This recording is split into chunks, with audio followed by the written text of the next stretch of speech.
titled this Destiny Decisions. All right, Destiny Decisions. If you have your Bibles and you want to follow along with us, it's going to be Second Kings chapter 7. Second Kings chapter 7, verses 3 through 9. Second Kings chapter 7, verses 3 through 9. All right, so let's jump into it. Here's what the Word of God says. You should be probably, if you've been in church anytime, you've probably heard this story, but I really want to break it down again. Now, there were 4 men with leprosy at the entrance of the city gate, and they said to each other, "Why stay here until we die?" All right. They said to each other, "Why are we going to sit here until we die? If we say we go into the city, the famine is there and we're going to die. If we stay here, we're definitely going to die.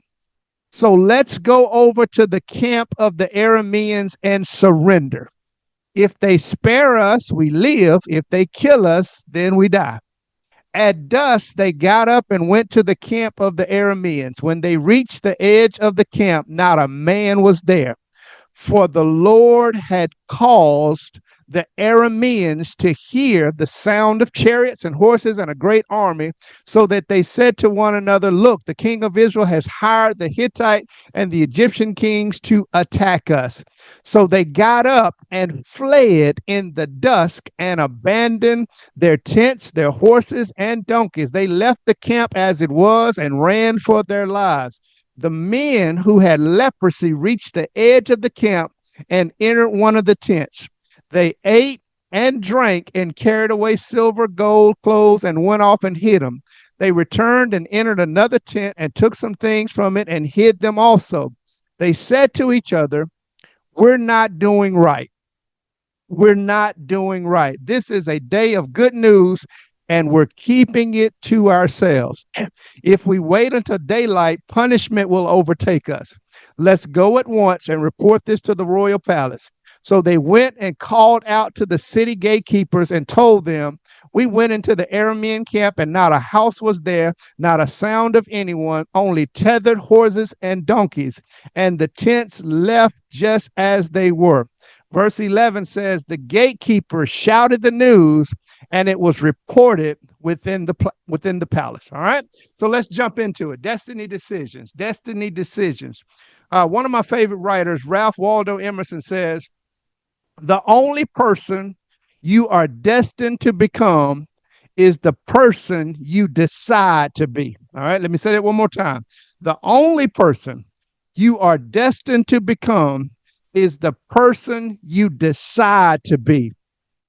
God may desire for you to prosper. God may desire for you to be in good health. God may desire for you to be the head and not the tail, but you'll never be that person you were destined to become until you decide to be. All right. Our lives will depend upon the decisions we make, because our decisions determine our destiny. Let me say that one more time. Our decisions determine our destiny. If we want to reach our desired destination, then we must make decisions that will lead us there. All right. And when I say destination, I may not be talking about a geographical place. All right. Some of you may want to grow spiritually. There's a place that you want to get to spiritually. There's a place where you want to get to financially. I'm not talking about getting to a physical place. I'm talking about a place in your walk, in your life, where you desire to be. And if there is your desired destination, then you have to start making decisions that can get you there. All right. We keep shouting about our destiny without becoming serious about our decisions. All right. You're going to hear it in about 28, 29 days. This is my year of overflow. This is my season to be blessed. I'm getting ready to go, and I'm going to get live in 25. We're going to have all of these cliches, but their decisions are the same as they were in 22, 21, 20, 19, 18. All right. So at some point, you got to quit talking about your destiny and start getting serious about your decisions.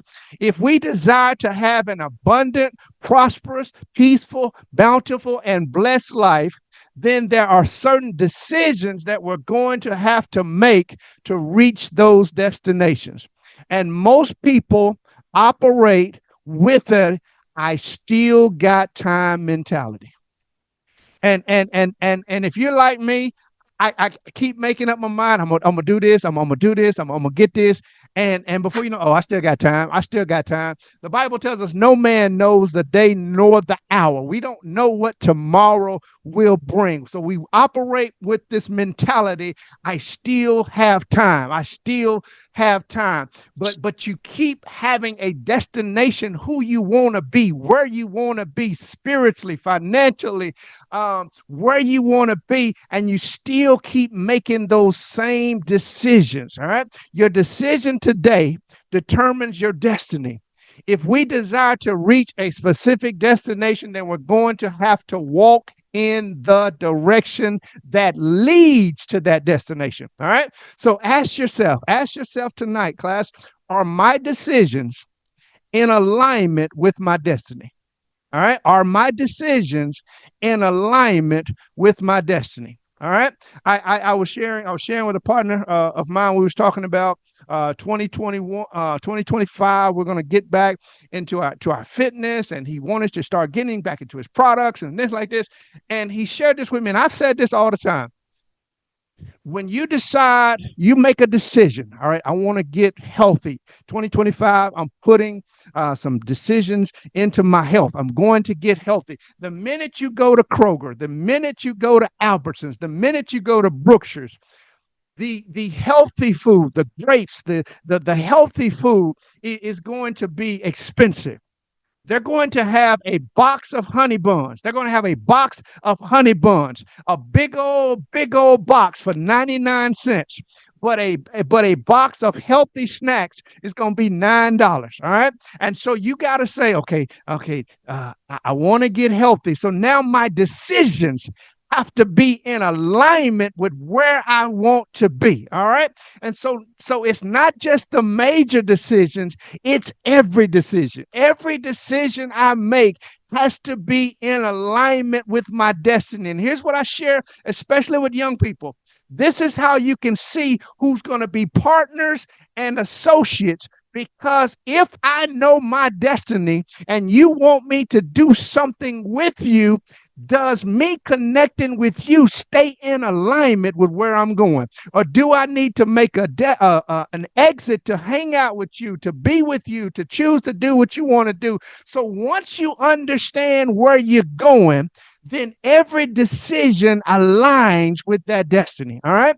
And here it is. I don't care who you are, how old you are.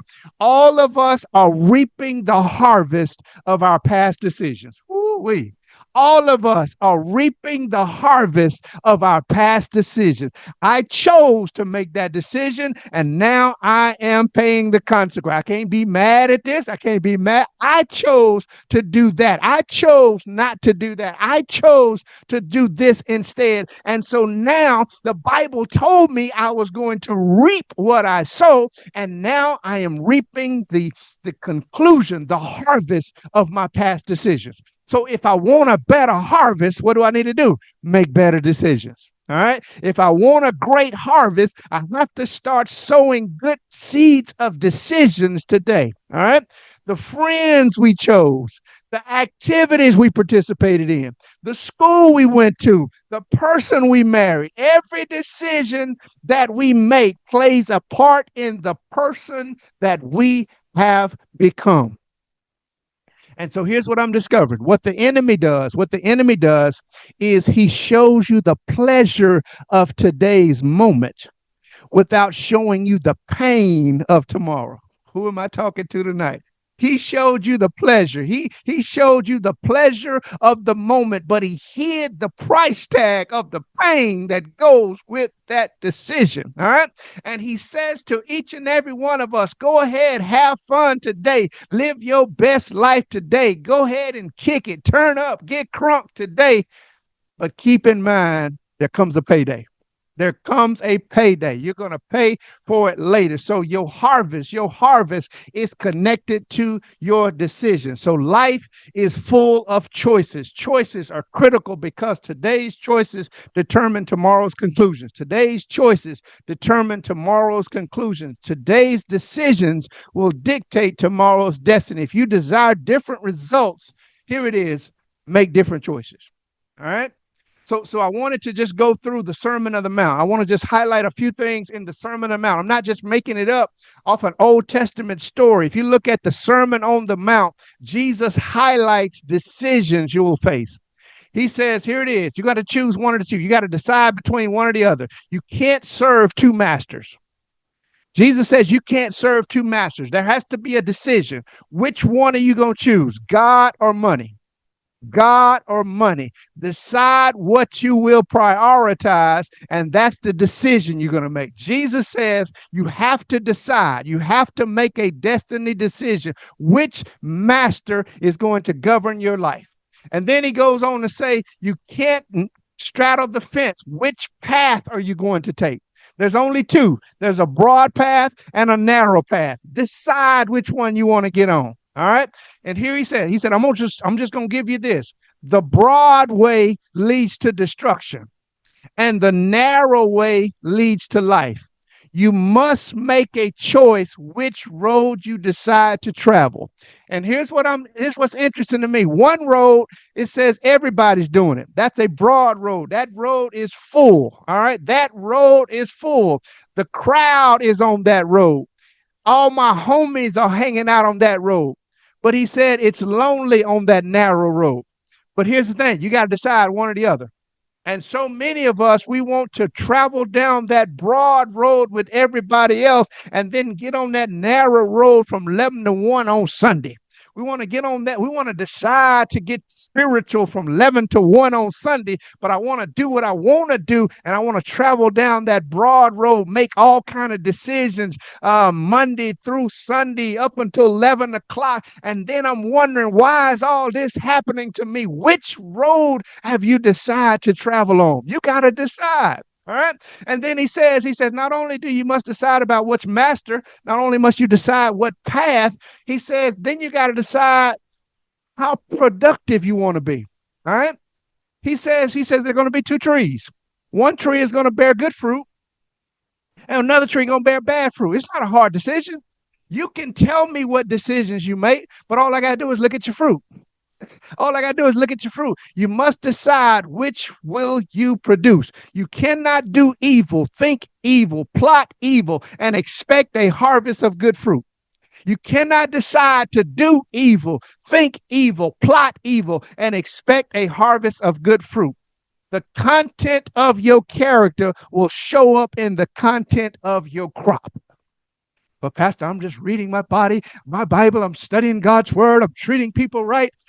I know, I see your fruit. I see your fruit. I hear what you're saying, but I see your fruit. You don't have to tell me what you're doing. Your decisions will show up in your fruit. All right. And then he says, I can also look at your foundation. Everyone is building their life on some kind of foundation. But he said there's only two. There's only a choice. You either build on a solid, deep foundation, or you build on a shallow and weak foundation. You must build properly if your structure is to endure the test of time. And this is what I share with the young generation all the time. Just in a conversation a few weeks ago, we was talking about church, and the person said, I really don't deal with church like I used to, man. I just didn't see any benefits, man. I was doing the right thing, but man, it seemed like my life was getting worse and worse. And man, I decided to do my own thing.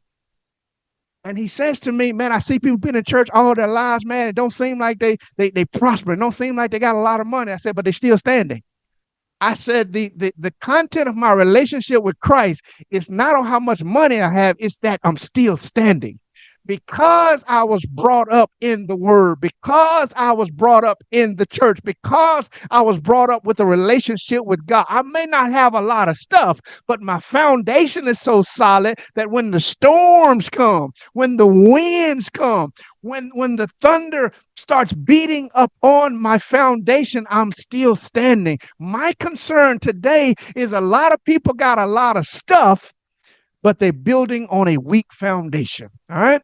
So he says, you got to decide. You got to decide what kind of path you're going to travel on, who's going to be your master, what are you going to try to produce, and what kind of foundation you're going to live on.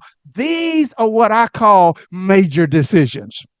These are what I call major decisions. John Maxwell put it like this. He said, it is our decisions, not our conditions, that determine our quality of life. Oh, Lord, have mercy. Say that one more time, Pastor. It's our decisions, not our conditions, that determine our quality of life. That's why you can move to Dallas, to Houston, to Oklahoma, to Baton Rouge, to New York. You can move wherever you want to try to find a better condition. But if you make those same decisions in a new condition, you still won't have the quality of life you're looking for. And that's why I love when you start to change your decision making, when you start to pray and ask God to let you make better, godly, spiritual, faith-based decisions. It don't matter what condition you're in. Because I know some people who are on this call tonight, you are in a bad condition on your workplace, but you say, I'm not going to let the condition alter my decision. I'm still going to trust God. I'm still going to walk the right path. I'm still going to serve the right master. It's my decisions, not my conditions, that gives me the quality of life I have. Ooh, teach, Pastor, teach. Your condition, here it is. Your condition may be bad. It may be bad today, but you're one decision away from a breakthrough. Your condition might be bad today, but you're one decision away from a breakthrough. Your condition may be discouraging today, but you're one decision away from a turnaround. I urge you to do something great with your life. Don't waste your life. Don't live in mediocrity. Don't just exist. Make the decision today that will determine your destiny. Make the decision today. Well, Pastor, you just don't know my condition. You don't know my situation. It might be bad, but you're one decision away from a breakthrough. You're one decision away from a turnaround. All right. So let's jump into the lesson. How do we transform our decision making? Let's look at this text. The text says in chapter 7, verse number 3 of 2 Kings, it says, now there were 4 men with leprosy. They were at the entrance of the city gate. And here's what they said to each other. Why are we going to sit here until we die? Why are we just going to sit still until we die? Here's what these lepers said. It's time to do something. And that's my word for somebody tonight. You've been sitting there thinking it's going to change. I'm just waiting on God. I'm just waiting on God to change my situation. And God says, no, I'm just waiting on you. It's time to do something. It's time to do something. Why am I sitting in this same condition, this same position, waiting on somebody else to do for me what God has equipped me to do for myself? They said to each other, why are we going to stay here until we die? Why is that so important? The first thing you got to do when you're talking about this destiny decisions is you got to make an important assessment. All right. Make an important assessment. They looked at their condition and they said, why are we still sitting here? They looked around, they weighed, they made an assessment of the situation. They said, why are we still sitting here? Here it is. The lepers begin by asking the most important question. Why are we sitting here until we die? Unfortunately, most people never even reach the point where they ask that question.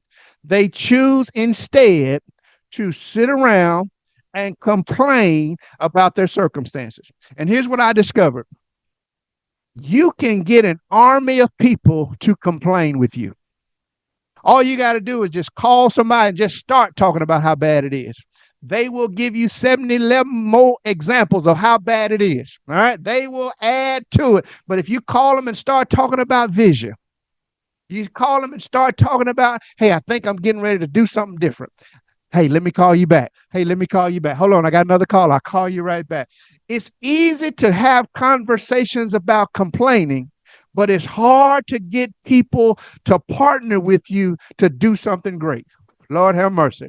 And here's what the leper said. They had an awareness. This is what I love about this text. They had an awareness that we don't have to settle for living like this. We don't have to settle for living like this. I know we're in a bad situation. We got leprosy. We're starving to death. I know we're in a difficult dilemma. We're strapped in a complicated condition, but there has to be something better. There has to be something better. I don't have to settle for this. Why am I going to sit here and don't do anything? So some people are like, well, I'm good. I'm just chilling.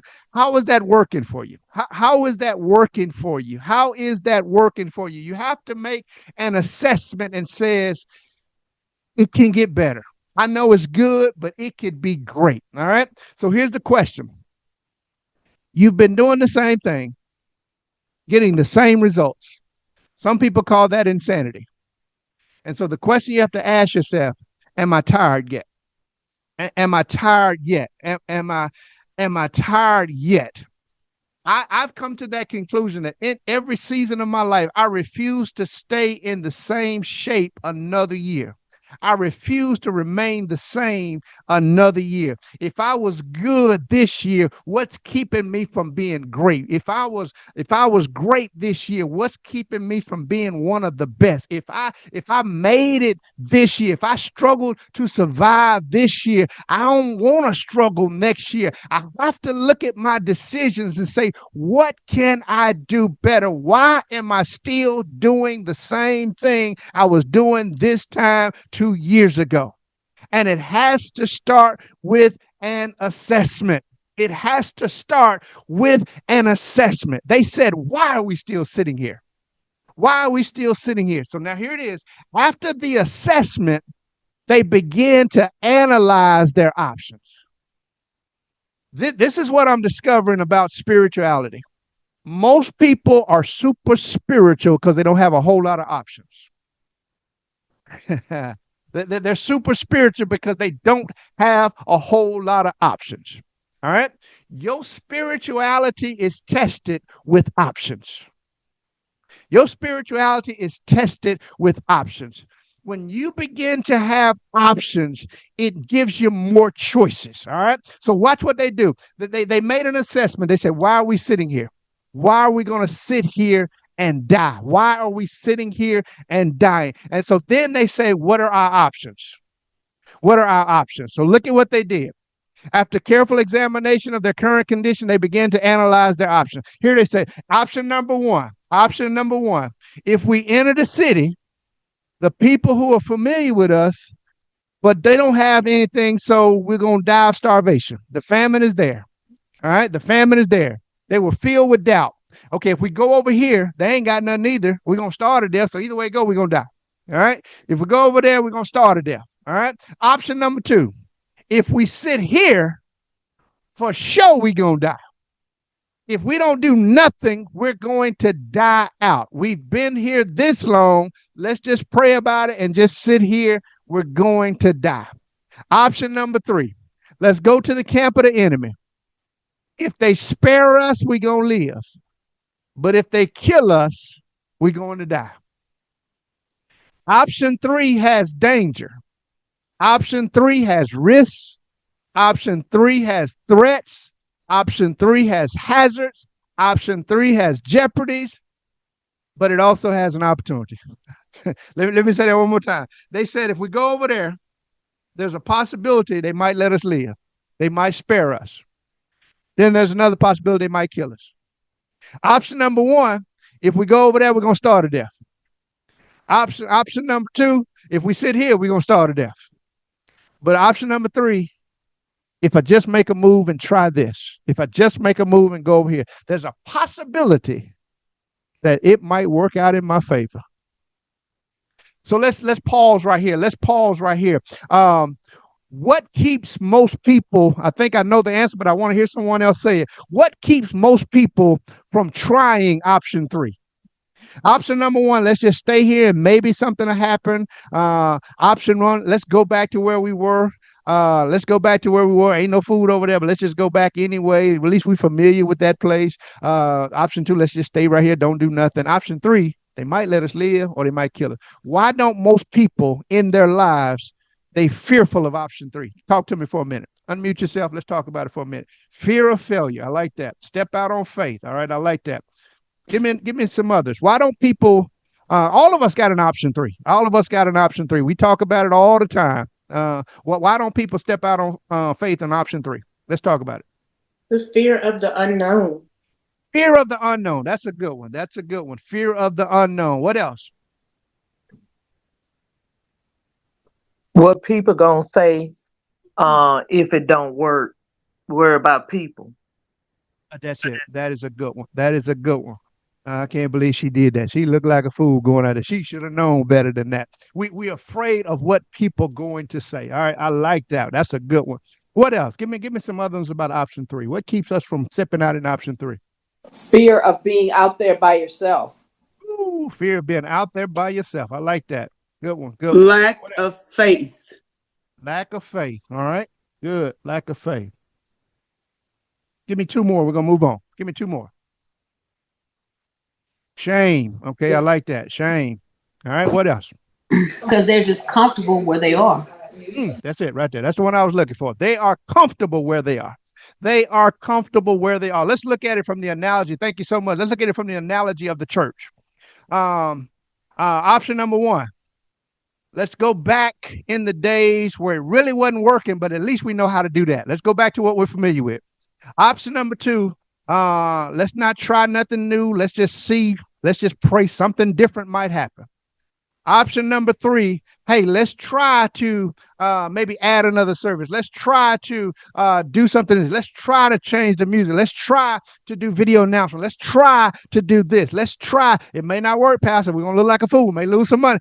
Option number three is fearful for a lot of people because lack of faith, scared of change, familiar with our surroundings. We're comfortable. Option three is there for all of us. Every one of us have been given an option three. There's something you can do to go to that next level, but there's always that but. But they might kill us. But it might not work out. But they might be talking about me. And so many people have allowed what they say or what they might say keep us from maximizing our opportunity. All right. So let's go into it. Let's see what happened. Option three has dangers, has risk, but it also has an opportunity. Here's what I discovered. Not just in ministry, but in life. Often your best options are filled with opposition. Often your best options are filled with opposition. And sometimes it's not the enemy on the outside that's keeping you from doing something great. It's the enemy on the inside. All right. And there is a danger of death in option three. They might kill us, but there's also the danger there's also the possibility of life. All right. The one with the greatest risk has the greatest reward. Here's what I'm discovering. Often your greatest risk has your greatest reward. And I'm talking to somebody right now. You heard all the naysayers. Girl, don't you do that. Don't leave no good job. Don't you do that. Don't go way out there. Don't go way over there by yourself to go to school. Don't do that. Don't move over there. Don't try that. Don't go over there. They're not hiring people that look like you over there. Don't do that. Don't go way out there. And so you hear all of this. And if you're honest tonight, your greatest reward in life came with greatest risk. And many of us, we're living life too safe. I'm not saying go out and do some crazy stuff, but God has put greatness in you. And the reason why most people are frustrated with me because I can't stand mediocrity. I can't stand being the same. If we did this and we're good this year, what's keeping us from being great? What's keeping us from being great? And too often we focus on the negative instead of weighing our options and stepping out on faith, instead of counting the cost and stepping out on faith. We've never done that before. We've never been that way before. We've never seen it done before. And so many times I get sick and tired of the what if mentality. What if they don't accept me? What if they reject me? What if I don't get the scholarship? What if I don't get the job? What if it doesn't work out? What if I get embarrassed? So what? What if God opens the door? What if you become the first who ever done that? What if God gives you an opportunity and you bring others with you? So many times we focus on the negative of what's going to go wrong instead of just really believing what God says. God says, I'm the head and not the tail. God says, I'm a lender and not a borrower. God says, eyes have not seen, ears have not heard, and haven't even entered into the hearts of men good things that I have in store. God says he can do exceedingly abundantly above all you can ask or think. God says no good thing will he withhold if you walk upright. God says you can have life and have it more abundantly. God says above all you can prosper and be in good health, but you keep worrying about what they say. I'm going to trust what God says. And I believe I got some people tonight that's going to make up your mind. You know what, Pastor? Tonight is the night I start making destiny decisions. I'm going to believe what God says I can have rather than just focusing on what they say. All right? Because they want to keep you with them so they can have some company. They want to keep you with them so they can have some company. All right? So you got to analyze your options and then take advantage of your opportunities. Analyze your options. Analyze your options. What are my options? What are my options? And then take advantage of your opportunities. All right. So here's what they said. They decided staying stuck is not my only option. Whew, Lord have mercy. Here's what they decided. Staying stuck, staying stagnant, staying mediocre, staying average is not my only option. So here's what they did. They made up their mind that the reward was worth the risk. That they made up their mind that the reward was worth the risk. If we step out on faith, there's a strong possibility that something special might happen. They said to each other, if we just trust our instincts, there's a strong possibility that our circumstances might improve. And that's why I'm teaching this lesson tonight, because you keep saying what if it don't go right? What the people gonna say? I'm a fool for doing that. What if I lose? You know what they say? A bird in the hand is worth more than a bird in the bush. All these old cliches. And so I come to the mentality, it's a strong possibility God might do something special. It's a strong possibility that my circumstances might improve, that I can come back and help somebody else. All right. So here's what they said. They made up their mind. If I'm going to die, at least I'm going to die trying. If I'm going to go out, I'm going out on top. All right. And so many people say, well, you know what? I'm gonna stay. I'm gonna play it safe. I'm gonna play it safe. I'm gonna stay right here. I ain't gonna. And here's what I discovered. Don't let the risk make you risk your reward. Don't let the risk make you miss your reward. Anything successful comes with a challenge and a cost. Anything successful comes with a challenge and a cost. And I know nobody on here gonna know what I'm talking about. You probably gonna have to Google it. Because you don't even know what I'm talking about. But I was Googling the other night, and I was looking at when you go to the casino. You can play the penny machine. You can play the penny machine, and you can have 3 cherries and win $25. You can win $25. That's what I heard. But if you put more in there, if you put 5, if you put 10, if you put 100, the reward is so much greater. I got 3 cherries like you got. What did you read? I was on the penny machine. And that's how most people handle life. They want to just go through life. I ain't gonna risk too much. and they go around with the what ifs. What if I would have done this? What if I'd have took advantage of that? What if I'd have put my application in? What if I would have went back and got my master's? What if I would have got this? What if I'd have decided to step out on faith? What if I hear what the Bible says? Without faith, it's impossible to please God. And another word for faith is risk. Without risk, it's impossible to please God, because anyone who comes to him must believe that he exists. And watch what he does. He rewards those who earnestly seek him. I don't see you, but I believe you out there somewhere, God. And I trust that if I step out on faith, I'm going to be able to walk on the water. All right. And so most people, they want to play it safe. But I've discovered if you want to make destiny decisions, sometimes you got to analyze your options and then take advantage of the opportunities. All right. Take advantage of the opportunities. Let's go into one more, then we're going to take a break real quick. Here's the second thing that they did. Here's the second thing they did. They analyzed their options. They made an assessment, and then they took advantage of the opportunity. Here's the second thing. You got to learn how to exercise your faith to experience God's favor. All right.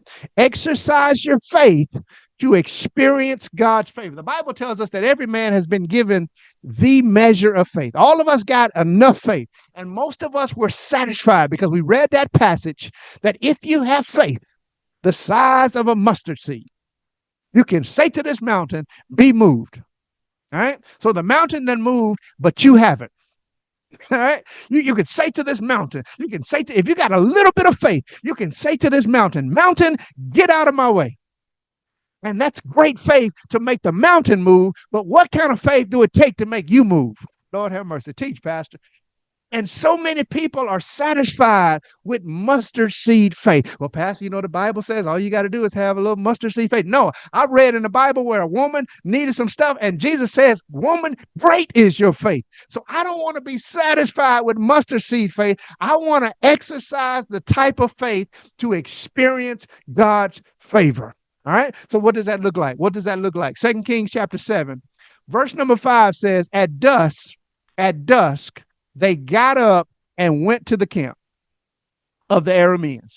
When they reached the edge of the camp, watch this, not a man was there. All right. They decided to get up and go. You know what? It's worth the risk. Let's go for it. They got up and went to the camp. And when they got to the edge of the camp, not a man was there. What happened? Watch this. Verse 6. For the Lord had caused the Arameans to hear the sound of chariots and horses and a great army. And they said to one another, look, the king of Israel has hired the Hittite and Egyptian kings to attack us. Watch this. So they got up and fled in the dusk and abandoned their tents and their horses and donkeys. They left the camp as it was, and they ran for their lives. Let's break it down. When you make up your mind to move forward toward your goals, toward your destiny, here it is. Remember this. You create the possibility of experiencing the unexpected and the unexplainable. Lord have mercy. When you just decide, you make up your mind, you know what? I'm going to step out on faith. I'm going to move forward to what God has put in my spirit, what God has placed on my mind, what God has placed on my mind to make me get up in the middle of the night, write it down, and put my goals down. They've been sitting beside my bed for 13 years. When I decide I'm going to move forward, here's what happened. You create the possibility of experiencing the unexpected and the unexplainable. So many people are like, man, how in the world is this dude being able to do all of that out there in Greenwood? How is he able to do this? How is he able to bounce back off of a pandemic? How is he able to get a microphone, get in his office, and have over 100 people listen to him on Wednesday? Man, that's just unexplainable. That's because I made up my mind. I wasn't going to settle for average. I wasn't going to settle for keep going into that building every Wednesday and having 20 people show up. I wasn't going to settle for that. I wanted to make a move, do something, create the possibility where I can experience the unexpected and the unexplainable. All right. So many people, you're working so hard and you can explain it. How did you get that? Girl, I worked 7 jobs to get this car. Girl, I worked 13 jobs to get this house. Girl, no. You can explain that. How did you get that with your credit score? How did you get that when you didn't have all this? How did you get that when you were going through a divorce? How did you get that with all that you're dealing with? I can't explain it. I can't explain it. All I know is I made up my mind to trust God, to move forward, and I started to experience the unexpected and the unexplainable. And I wish I had 1 or 2 witnesses who could really, really testify. Pastor, there's some stuff that's going on in my life. I can't even explain it. I can't even explain how somebody like me got that job, got that degree, raised those children, never took out a student loan. Can't explain nothing like that, but I do know this: God did it. All right. And here's what you got to discover: success does not depend solely on your efforts, but rather it's God's rewards for your effort. And most people, we want the favor of God without exercising our faith. We want the blessings of God by being still and just watching what everybody else is doing. All right. And here's what you got to understand: man should do all he can do and allow or believe God to do all you cannot do. Lord have mercy. Do all you can do and then allow and believe that God is going to do what you can't do. Here's what Paul says in 1 Corinthians chapter 3, verse 6. I planted, Apollos watered, but God caused the growth. I plant, Apollos water, and God caused the growth. I don't have to do everything. God is going to send me the necessary people and partners to partner with me. I do my part, they do their part, and we watch the providence of God give us growth. All right? So God, here's what happened. God providentially prepared a blessing while they were in progress. God providentially prepared a blessing while they were in progress. Where do you see that in the passage? Where do you see that, Pastor? Verse 5 says, at dusk, at twilight, they got up and went. Verse 7 says, the people heard something, and at twilight, at dusk, they got up and went. Lord have mercy. So as my faith is making me go, God made some noise, and their fear made them go at the same time. So God had prepared a blessing, but the blessing could not be activated until I made progress. Teach, Pastor. The blessing is already prepared. I got a noise just waiting to make them move, but I need you to step out on faith. So as they moved at dusk, they moved at dusk. God was working on one end. All you had to do is trust him on your end. All right. So at twilight, they moved, and at twilight, God caused. All you got to do is have faith, fill out the application, turn the application in. God can cause something to happen and say, you know what? Let's just try to do something different. And God can cause some things to happen. God can cause some things to happen once you step out on faith. All right. So the question I have for you tonight, this is not going to be for every. Have you ever just stumbled upon a blessing? Have you ever just experienced the favor of God? Have you ever just said, God, I'm going to trust you, I'm going to try you, and I just believe you're going to open up a window and pour out a blessing? I don't know how you're going to do it, but I'm going to do my part. I'm going to do my part. And that's all favor is. Favor is special blessings from God, usually in a response to obedience. When you begin to trust God, he begins to show you preferential treatment. Think about it like this. Think about it like this. Think about it like this. Think about it like this. Think about it like this. There's a guy that is rewarding people just because they supported him.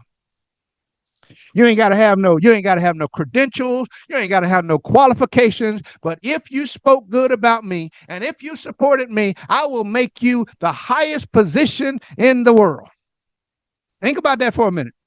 All you got to do is support him, and he's going to give you favor. He's going to give you something that you don't deserve. If somebody that can do that for his people, If that's why I don't get mad. Can you believe he giving them people them jobs? Can you believe it? I said, God does the same thing for me. I can't get mad at them. God does the same thing for me. I don't deserve it. I just support him. I just trust him. I just lift his name up, and he keeps opening doors for me just like that. All right. And so you can understand when Trump does it, but you don't understand when God does it. God shows preferential treatment to those who believe that it's possible. Good God Almighty. And so what do you have to do? You got to exercise your faith. Exercise your faith to experience God's favor. And so many of you, you're waiting on the favor of God. Pastor, I'm just waiting on God's favor. I'm just waiting on my season. God says he's waiting on you to trust him and go ahead and step out on faith. All right? Step out on faith. All right. So let me show you how that works. The Bible says at dusk they went. At dusk they went, and at dusk God caused. At dusk they went, and at dusk God calls. When you exercise your faith, God is working at the same time. He don't wait till you get ready and then, okay, let me get a blessing. The blessing is already there. Let me show you a few examples. Lord have mercy. Abraham, I need for you to sacrifice your son. Abraham, I need for you to sacrifice your son. Go up to a mountain and I'm going to show you. And Abraham got the wood, the knife, the son. They're on their way up. Abraham was determined to sacrifice his son. When Abraham raised up his knife to kill his son, the angel said, hold up, hold up. And at that moment, they noticed a ram in the bush. Hey guys, the ram didn't just show up right there. The ram had already been there. The ram was already there. It was waiting till you got to that place where the knife was in the air. And then I showed you where the blessing was. Lord have mercy. And so many of you like, God, where my blessing? Where my blessing? When are you in position? Have you gotten to the place where you raised up what God has given you to where you sacrifice it and give it back to him? God moves at the same time when you exercise your faith. Moses is standing there saying, Lord, how are we going to get through this? How are we going to get through this? There's a Red Sea right here. Got Pharaoh's army behind me. I don't know what I'm going to do. And God says, what's that in your hand? And the minute he stretched out what was in his hand, God opened up the water. God opened up the water. All right. The woman with the issue of blood, she didn't know how she was going to get a healing. She had went to doctor after doctor, spent all her money, and then she just made up her mind. She made up her mind. You know what? Let me just exercise my faith. Let me just make up my mind to get down, press my way through the crowd, and I believe if I just touch, something's going to happen. Peter didn't know what was going to happen. He said, okay, I'm just going to step out of this boat because God says so. And when he stepped out of the boat, God gave him the balance that he couldn't believe, and he walked on the water. Whew, Lord have mercy.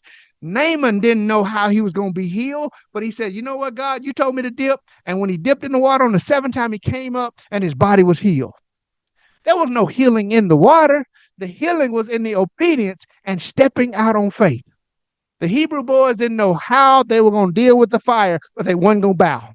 They said, we're not going to bow. And they put them in the fire. And they said, man, when did this fourth man come in here?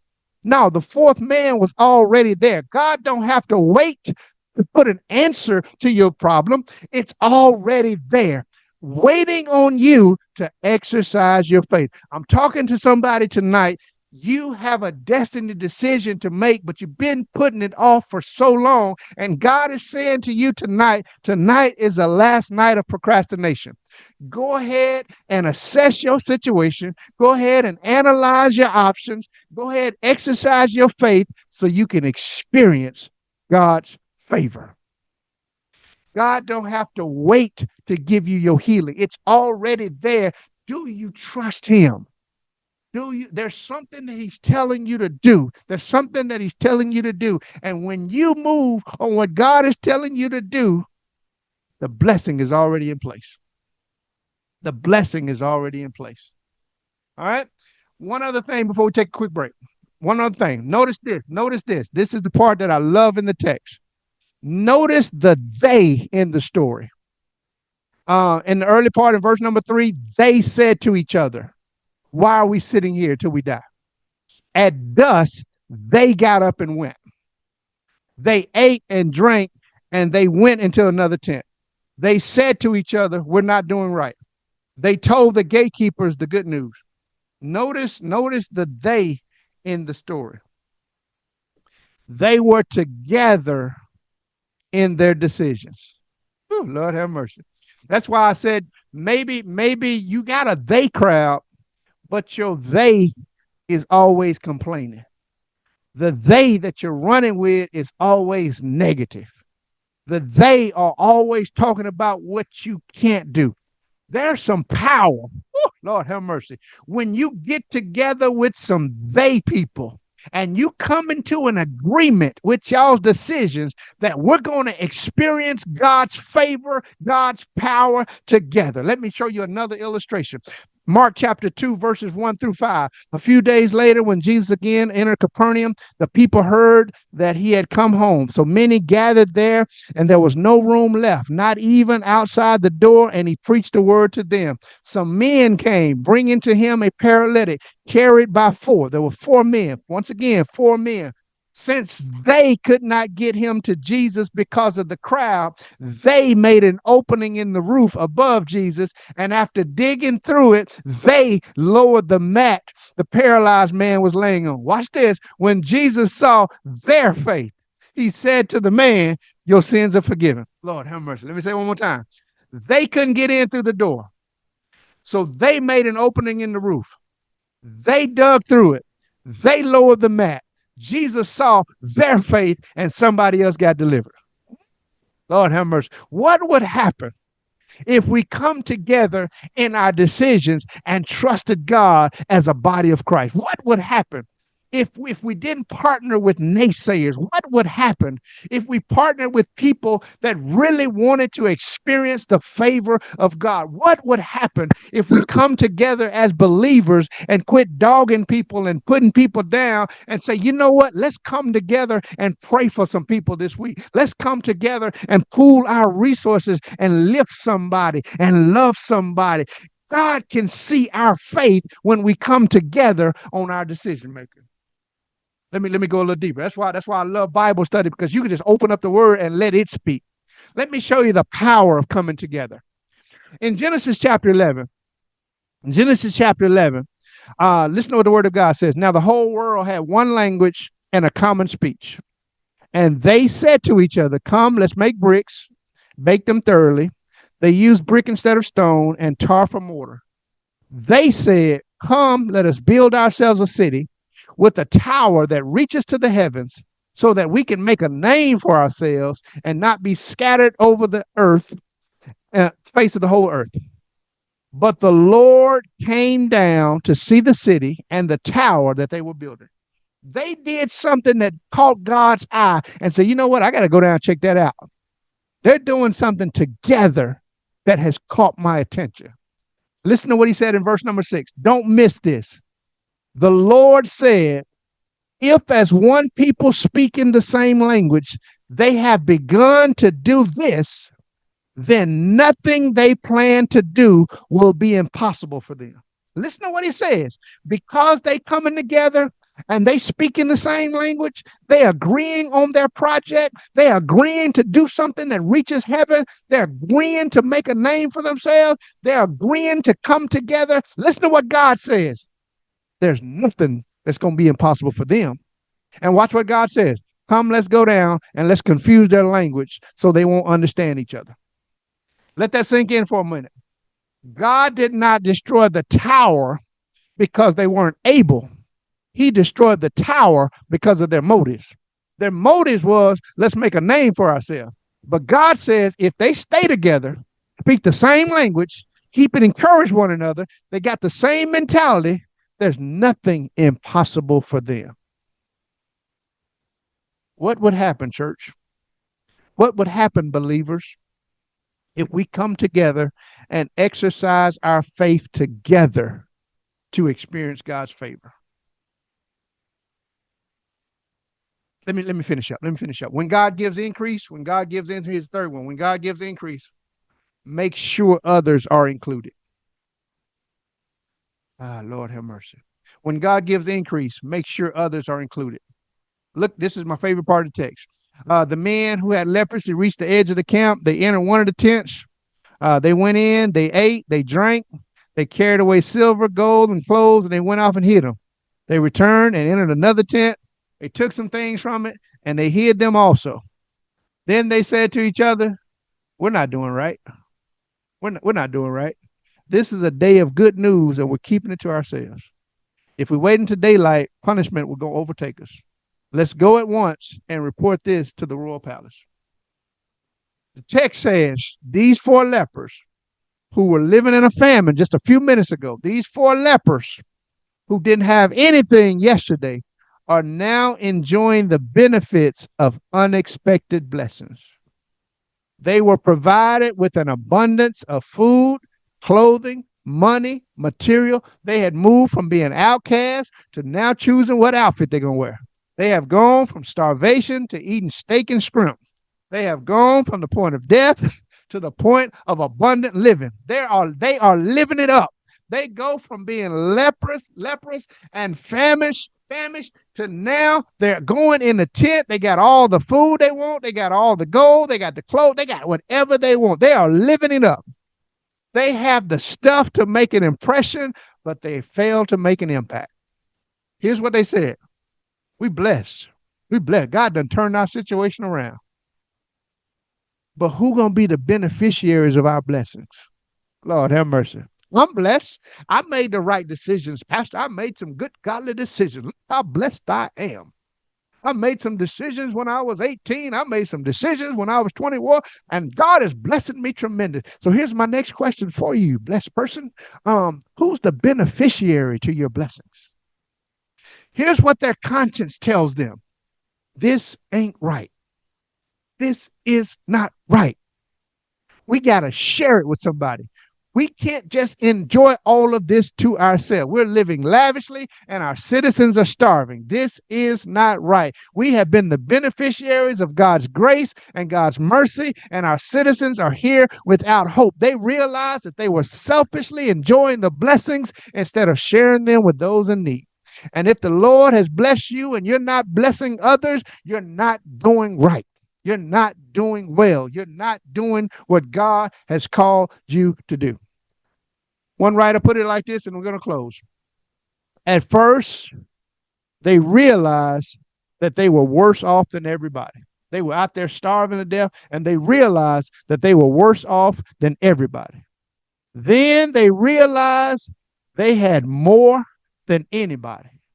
Then they realized that they have a responsibility to bless somebody. Which category do you fall in? Which category do you fall in? Are you in that place where you keep looking around and say, you know what, man, my situation is worse than everybody? My situation is worse than everybody. People, and if I had the blessing they had, you just don't know what I'm dealing with. My situation is worse off than everybody. Or are you in that second category? That you got a little bit more than everybody else that you hang with. You got a little bit more than anybody else. Or maybe tonight you realize that, you know what? God has blessed me. God turned my situation around. I got a responsibility to be a blessing to somebody. I have a responsibility. As good as God has been to me, and I know how we think in the church. Well, if I made good decisions, they had the same choice. They could have made it. No. If you look at this text, yes, they made a decision to move, but it was God who opened up doors for them. It was God who made a sound for them to get what they had. And can I just tell you tonight, whatever you have, God gave it to you. I know you might have made good godly decisions, and I know you invested your money well, but it was God who gave you the intellect to make the right decision. All right? And you have a responsibility just like these men. When they looked around and they saw how good God had been to them, they said, we're not living right. We got to share this with somebody. And if you go and you read the rest of the story, a whole lot of people got blessed because of these lepers. And I want to close it with this. They were still lepers, but God blessed them even with their condition. Oh, Lord have mercy. I'm talking to somebody tonight. Your prayer has been, Lord, take this from me. Lord, take this from me. No. God can bless you with it, and he can give you so much with it that you can just share it with everybody. And they're wondering, how in the world did she get this with what she's dealing with? All right. God didn't take away the leprosy. He blessed them with the leprosy. Lord have mercy. And so you got to understand that God can give you increase, regardless of your situation, regardless of your condition. God can give you increase. Here's the question. Who's sharing that increase with you? Who's sharing that increase with you? Last thing, God didn't bless us to get all we can and then turn around and sit on the can. That's where a lot of people are right there. They're getting all they can. They're getting all the blessings they can, and then they turn around and sit on the can and want somebody to beg them to let them have something out of the can. God has blessed us so that we can be a blessing to somebody else. God has blessed us so that we can be a blessing to somebody else. And I just said it on Sunday. Simon, Satan has asked to sift you as wheat, but I pray for you that your faith don't fail. And when you get it right, when you turn back, here's your responsibility. You go back and strengthen your brothers. And I'm talking to somebody tonight. God has blessed you tremendously. And there are people around you. There are people in your network, people in your circle that may need a blessing tonight, may need a blessing this week. Your responsibility, strengthen your brothers. Strengthen your brothers. You made the correct decisions to get. Are you making the same decisions to give? You made the correct decisions to get. Every decision you made has blessed you tremendously to get what you have. Now, are you making the same good, godly decisions in your giving to others?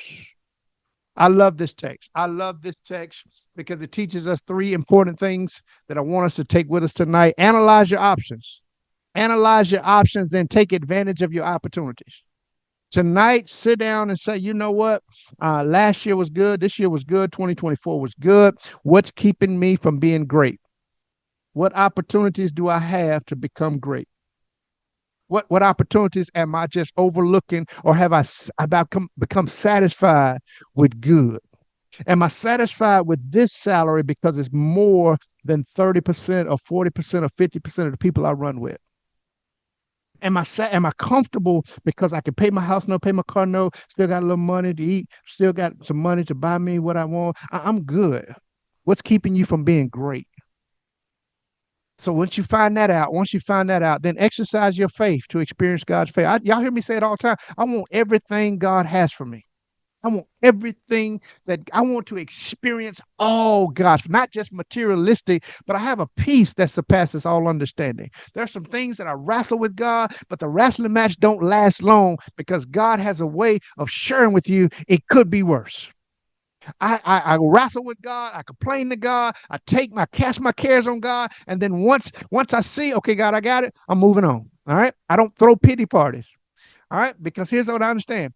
Because I know once God gives me the increase, he knows he can trust me. He knows he can trust me to bless others with it. All right.